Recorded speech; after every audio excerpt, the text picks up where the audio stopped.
শ্ৰী শ্ৰী বালিভূঞি এলেঙি সত্ৰৰ একে নিচেই কাষতে বাণিজ্য মেলা পাতিছে আৰু বাণিজ্য মেলাৰ নামত যি ৰাতি ৰাতি যি অশ্লীল নৃত্য গীতৰ সমাহাৰ ঘটিছে ইয়ে সচেতন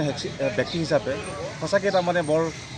লজ্জিত অনুভৱ কৰিছোঁ, বৰ দুখ অনুভৱ কৰিছোঁ আৰু সমাজলৈ এটা বেয়া বাৰ্তা প্ৰেৰণ কৰিছে এই বাণিজ্য মেলাৰ সেই অশ্লীল নৃত্য গীতে। তাতোতকৈ ডাঙৰ কথা